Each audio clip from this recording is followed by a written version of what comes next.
जय हिंद दोस्तों, कई सारी इंपॉर्टेंट खबरें निकल के सामने आ रही हैं। डिस्क्लेमर पढ़ लीजिएगा, मैं सेबी पंजीकृत सलाहकार नहीं हूं। 1.25% की गिरावट के साथ मार्केट क्लोज हुआ है। जस्ट अभी अभी 8 मिनट पहले मार्केट क्लोज हुआ है। तो मार्केट में आज जबरदस्त तरीके से गिरावट थी।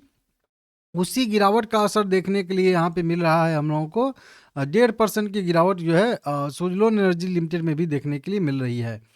42 रुपये 65 पैसे के लेवल पे आ चुका है, जो कि मैं आप लोगों को ओपन इंटरेस्ट का डाटा देख के पहले से ही बता रहा था कि बहुत ज़्यादा कॉल राइटर का दबाव यहाँ पे बढ़ रहा है, तो प्राइस नीचे की साइड में मूव कर सकता है। और आप लोग देख ही रहे हो यहाँ पे क्या हो रहा है, ठीक है ना। एक बार भी पॉजिटिव नहीं गया है, निगेटिव खिला खुला, और निगेटिव ही बंद हो गया है, ठीक है ना। वहीं पे बात करेंगे तो आज अच्छा खासा इक्विटी शेयर ट्रेड हुआ है। 8.5 करोड़ इक्विटी शेयर ट्रेड हुआ है।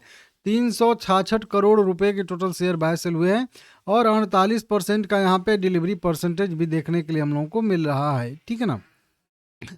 अब देखिए, इसमें कई सारी खबरें निकल के सामने आ रही हैं। एक तो यहाँ पे रिपोर्ट ही निकल के सीधा सीधा आ रही है। आईसीआईसीआई सिक्योरिटी की तरफ से एक जो है ब्रोकरेज रिपोर्ट निकल के सामने आ रही है, और इसमें देखेंगे तो बाय रेटिंग इन्होंने मेंटेन रखा है अपना, मतलब बाय रेटिंग इन्होंने दिया है।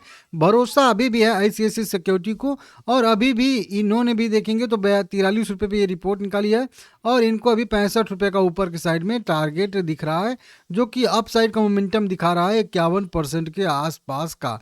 मतलब अभी भी आईसीआईसीआई सिक्योरिटी को भरोसा है। अब इनको क्या भरोसा है, किस वजह से इनको इतना उम्मीद है कि आगे आने वाले समय में सुजलोन एनर्जी कुछ बढ़िया करेगा, उसको मैं 10 पॉइंट में आप लोगों को समझा देता हूँ यहाँ पे, ठीक है ना। आईसीआईसीआई सिक्योरिटी लिमिटेड के 10 प्रमुख बिंदु क्या हैं। देखिए, निवेश रेटिंग इन्होंने बाय रेटिंग दिया है, 65 रुपये का टारगेट दिया है। 43 रुपये से 51% की बढ़त दिखा रहा है। इनको सबसे जो बढ़िया चीज़ दिख रही है ना, वो दिख रहा है ये विजन, सुजलोन एनर्जी 2 वो विजन। कई बार मैं आप लोगों को बताया था कि इनके मैनेजमेंट की तरफ से एक जो है बयान आ रहा है, एक कि हम जो है अब केवल पवन ऊर्जा तक सीमित नहीं रहेंगे, मतलब केवल विंड टर्बाइन बनाने तक सीमित नहीं रहने वाले हैं। अब ये क्या करेंगे कि इनका मकसद है कि अब full full stack renewable energy बनना, मतलब बनना। इसके तहत मतलब कंपनी क्या करेगी कि सोलर और बैटरी एनर्जी स्टोरेज सिस्टम, जिसको BESS कहते हैं, पर भी विस्तार करने वाली है, का भी उसका विस्तार करने वाले, मतलब वो सारी चीज़ें भी अब यहाँ पे कंपनी करने वाली है। तो अब पवन ऊर्जा से थोड़ा सा डाइवर्सिफाई उसी रिन्यूएबल सेक्टर में ही रहेगी, एनर्जी सेक्टर में, लेकिन अब जो है सोलर में भी काम करेगी और बैटरी एनर्जी स्टोरेज सिस्टम में भी काम करने वाली। ये विजन इनको बढ़िया दिख रहा है कि जब कंपनी थोड़ा सा डाइवर्सिफाई हो जाएगी, अदर अदर बिजनेस भी करना शुरू कर देगी, तो और भी हो सकता है राजस्व कंपनी जनरेट करे आगे आने वाले समय में।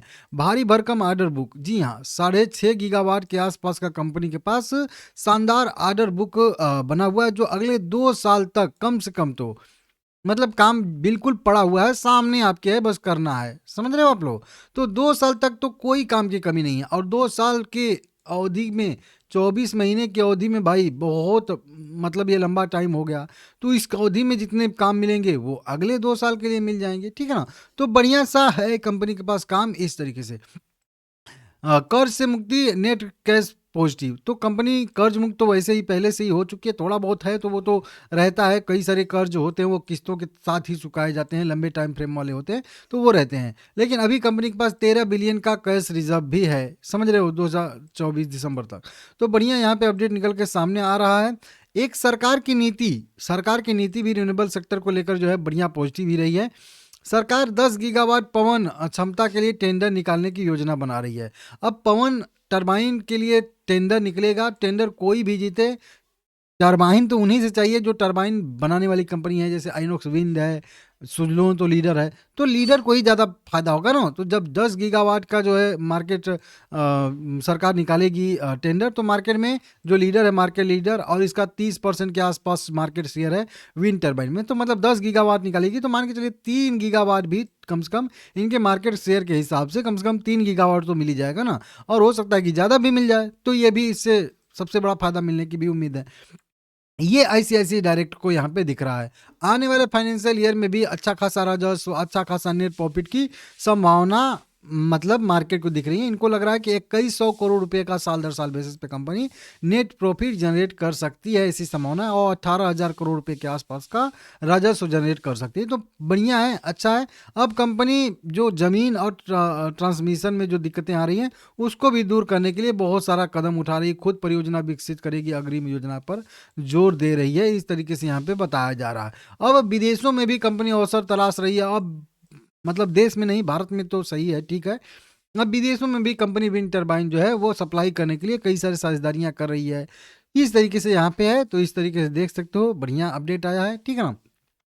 रिपोर्ट में बस एक चेतावनी दी गई है कि अगर पवन टरबाइन के ऑर्डर पूरे करने में देरी होती है या निष्पादन में कोई रुकावट आती है तो इसका स्टॉक पर पड़ सकता है असर निगेटिव, ठीक है ना। तो ये चीज़ें यहाँ पे आ रही हैं, तो इसको देख लीजिएगा। यहाँ पे भी वही वाली सेम टू सेम न्यूज़ लिखी गई है आईसीआईसीआई डायरेक्ट की, तो आप चाहें तो यहाँ पे भी पढ़ सकते हैं, देख सकते हैं, ठीक है ना। अब देखिए, मेरा भी वही मानना है। अभी ओपन इंटरेस्ट का आज ये अब नेक्स्ट एक्सपायरी शुरू हो चुकी है 30 मार्च 2026 वाली, समझ रहे हो। 30 मार्च को ये अब एक्सपायर होगा जो भी कॉन्ट्रैक्ट बन रहा है। अब इसमें भी देखेंगे 1.5% की गिरावट के साथ कितने सारे कॉल जुड़े हैं। ये रेड कैंडल मतलब कॉल राइटिंग यहाँ पे होती हुई आज दिखी है 50 पे, तो एकदम मतलब वो तो एकदम ऐसा लेवल है कि वो कटने का संभावना ही नहीं। 48 पे, 47 पे, 46 पे, 45 पे, 44 तक भाई है, 43 तक है, 42 जो कि प्राइस अभी ऊपर है उसके, 42 पे ही कॉल राइटिंग हो रही है। हाँ, केवल पुट राइटिंग केवल 43 पे हो रही है और उसके नीचे हो रही है, मतलब 43 के ऊपर किसी पुट राइटर का हिम्मत नहीं है कि वो पुट राइटिंग करे। 46 पे थोड़ी सी हुई है, 1,000,000 के आसपास, तो वो तो बहुत कम है, ठीक है ना। कहाँ पे यहाँ पे 18 लाख, 20 लाख, 30 लाख, 40 लाख हो रहा है, कहाँ पे 1 लाख क्या कर पाएगा, समझ सकते हो आप लोग, ठीक है ना। ओपन इंटरेस्ट अगर देखेंगे प्रेजेंट स्थिति में कितना कितना है, तो देखिए सबसे पहले 50 पे जितना है वो उस बार भी उस एक्सपायरी में भी था मतलब वो तो एकदम कह लीजिए एकदम बिल्कुल बड़ा वाला रेजिस्टेंस है, उसके तो ऊपर के भी सोचना भी नहीं है। उसके बाद अगर देखेंगे तो 47 तक, 46 तक, तो यहाँ पे केवल जो है पुट राइटर का एरिया है, कह लीजिए 45 पे कॉल राइटर और पुट राइटर दोनों कंधे से कंधे मिला के जो है पुट राइटिंग ही है, मतलब 45 वो लेवल है जो कि इधर उधर कहीं पे भी हो सकता है। अभी तो 45 के नीचे ही है, ₹2.5 के आसपास, तो यहाँ पे भी है। तो अभी 45 पे भी कॉल राइटर का ही दबदबा है, 44 पे भी पुट राइटर से कॉल राइटर ज़्यादा है, बस 43 ऐसा लेवल है जहाँ पे पुट राइटर ज़्यादा है, कॉल राइटर कम है। तो 43 पे कह लीजिए पुट राइटर का थोड़ा सा दबदबा है, लेकिन प्राइस उसके भी नीचे यहाँ पे ट्रेड करती हुई दिख रही है। और उसके पीछे तो भाई पुट राइटर का ही मतलब एरिया है, तो वहाँ पे तो पुट राइटर रहेंगे ही, हालांकि उतना भी ज़्यादा नहीं है जितना ज़्यादा होना चाहिए, ठीक है ना।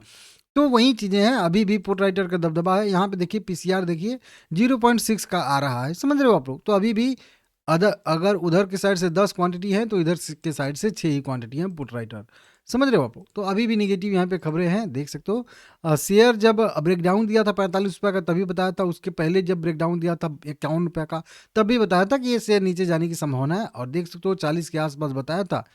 बहुत पहले जब ये 85 पे था ना भाई, वहीं मुझे हंसी आता है कभी कभी, खुद पे भी और लोगों पे भी, कि ये 85 पे जब था ना, तो मैं आप लोगों को क्लियर बोला था कि भाई थोड़ा सा बर्दाश्त कर लीजिए, 85 ब्रेक होने दीजिए, ऊपर सस्टेन करने दीजिए, 90 ब्रेक होने दीजिए, सस्टेन करने दीजिए, 95 पे पकड़ लेंगे, कहाँ उड़ के जाएगा, कितना उड़ेगा, कहीं ऊपर देख लेंगे। लेकिन जब एक बढ़िया स्ट्रॉन्ग रेजिस्टेंस है, वो पहले से पता है, तो फिर वहाँ पे मतलब उंगली करने की क्या ज़रूरत है। और वहाँ से मैं आप लोगों को 60 रुपये तक बताया था सपोर्ट, और 60 पे जब आके बहुत ज़्यादा सस्टेन किया तो मैं आप लोगों को क्लियर बोल दिया था कि शायद एक बार ये जो है 40 का लेवल भी टच करने के लिए जाए, और आज आप लोगों के पास वो प्राइस है, समझ सकते हो आप लोग। तो वही है, मार्केट है, उसमें कुछ भी हो सकता है।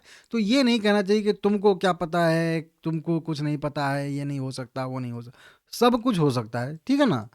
तो देख लीजिएगा, अभी 40 पे है, अभी तो व्यू इसमें निगेटिव ही है। हाँ, ये लास्ट सपोर्ट है 40 वाला, ये भी है, तो यहाँ पे थोड़ा और रुकेंगे अभी, फिर उसके बाद एक रेड कैंडल, एक ग्रीन कैंडल बनेगी, तो फिर जो है थोड़ा एंट्री के बारे में सोचेंगे 40 के पास, अगर वीकली चार्ट पे कोई ग्रीन कैंडल बनती है स्ट्रॉन्ग वाली, तो ठीक है ना।